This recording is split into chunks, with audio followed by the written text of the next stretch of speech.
কেমন আছেন বন্ধুরা? নিশ্চয়ই সবাই ভালো আছেন। আজকে সকাল থেকে ব্লগটা স্টার্ট করতে পারিনি, তার কারণ আপনারা জানেনই, রোজ রাত 2-2:30 বেজে যাচ্ছে মেয়ের প্রজেক্ট কমপ্লিট করে শুতে শুতে। আবার ভোরবেলা উঠে যাচ্ছি, ওর স্কুল 7টার মধ্যে রেডি হয়ে যেতে হয়, তাই সকালবেলা আজকে আবার স্কুলে দিতেও যেতে হয়েছিল, তাই এতটাই টায়ার্ড ছিলাম।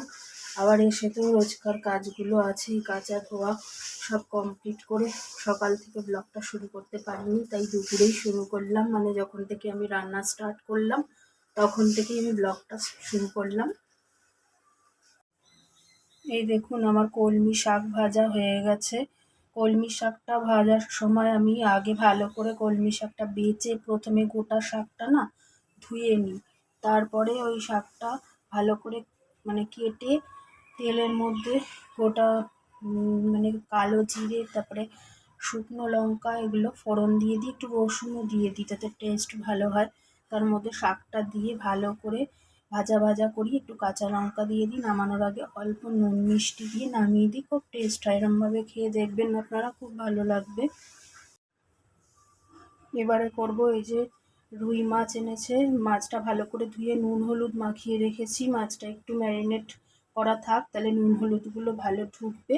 এই রুই মাছটাকে আমি আলু দিয়ে ঝোল করব। তার জন্য আদা জিরে লঙ্কা কাঁচা লঙ্কা এগুলো পেস্ট করে নিয়ে তারপরে আলু দিয়ে আমি ঝোলটা বানাবো।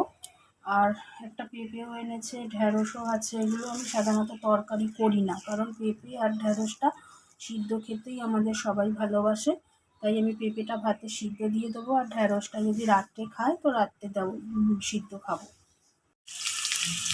মাছগুলো বেশ লাল করে তেলে ভেজে নিয়েছি।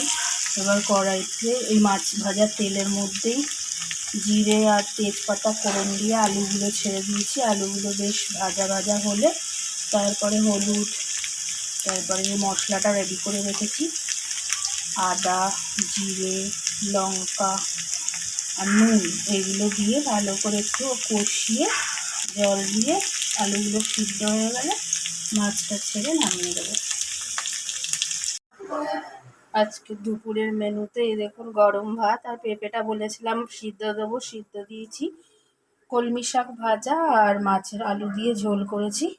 আজকের মতো মেনুটা এইটুকুই, আর বেশি কিছু করতে পারিনি। মেয়ে স্কুল থেকে চলে এসছে, ও স্নান করতেও চলে গেছে। এবারে বেরোলে ওকে খেতে দিয়ে আমি স্নান করব, তারপরে একটু রেস্ট নিতে হবে, শরীরটা খুব একটা ভালো না। দেখি ও বেরোলে ওকে খেতে দিয়ে দিই। গুড ইভিনিং বন্ধুরা, সন্ধে হয়ে গেছে। সন্ধে মানে 8:30 বেজে গেছে। মেয়ের পড়া 8:30 থেকে, ওকে দিতে এসেছিলাম। এই দেখুন, ওর আন্টির বাড়ির ভেতরে মানে একটা যেখানে থাকে পরপর একটা মতো আছে, অ্যাপার্টমেন্ট টাইপের। এখানে ওই জন্মাষ্টমীর প্যান্ডেল হয়েছে, পুজো হবে, তা ওকে আমি ঢুকিয়ে দিয়ে এবার বাড়ির দিকে যাই। এই বাড়ি চলে এসেছি, এবার একটু বসেছি, ভাবছি রাখি কিনতে যাবো নাকি। কালকে রাখি আছে, আবার রাতটাও হয়ে গেছে, 9টা বাজে।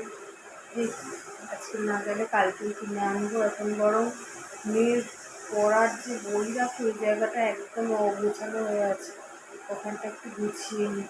এই কদিন ধরে প্রজেক্ট চলছিল বলে একদম এলোমেলো করে রেখেছি, সেটা ওকে এখন একটু একটু গুছিয়ে নিতে পারি। দেখি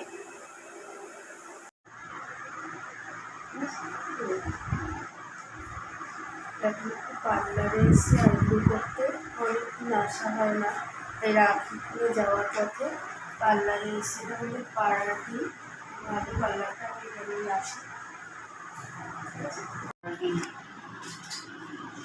পার্লারে ঢুকে সমস্ত প্রোডাক্টও থাকে, যেটা আপনি বলবেন পেয়ে যাবেন।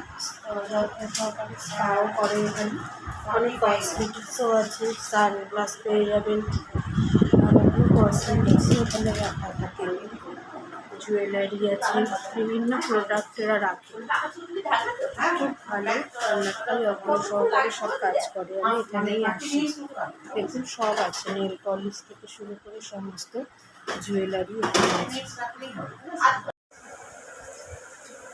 মেয়েকে পড়তে দিয়ে এসে আপনাদের বলছিলাম রাখি কিনতে যাব, তারপরে কিনতে গিয়েছিলাম, কিন্তু এত ভিড় আজকে রাখির দোকানে তো ভিড়ই, মিষ্টির দোকানেও প্রচুর ভিড় ছিল। তা কালকে সকালে যেহেতু রাখি বাঁধবে ও ভাইদের, ওই জন্য আজকেই আমি কিনে রেডি করে রাখলাম। আর আসার সময় তো একটু পার্লারে গেছিলাম, আপনাদের দেখিয়েছি। আমি কোন রাখি, কীরকম রাখি কিনেছি দেখুন। এই দেখুন, এরকম স্টোন বসানো রাখিগুলো খুব ভালো লাগছিল, এই রাখিটাই আমি নিয়েছি। দেখতে কেমন হয়েছে বলবেন। আপাতত বেশি রাখি নিইনি, দুজনকেইও বাদে দুটোই কিনেছি। রাত তো অনেকটাই হয়ে গেল, আজকে রাত্রে বেশি কিছু করিনি। মেয়েকে মাছ ভেজে দিয়েছিলাম, ও ঘি দিয়ে খেয়ে নিয়েছে, আর দুপুরে তো মাছের ঝোল ছিল, ওই দিয়ে খাওয়া হয়ে গেছে। তাহলে আজকে আর ভিডিওটা বাড়াচ্ছি না, আজকের মতো ভিডিওটা এখানেই শেষ করলাম। গুড নাইট, টাটা, সবাই ভালো থাকবেন।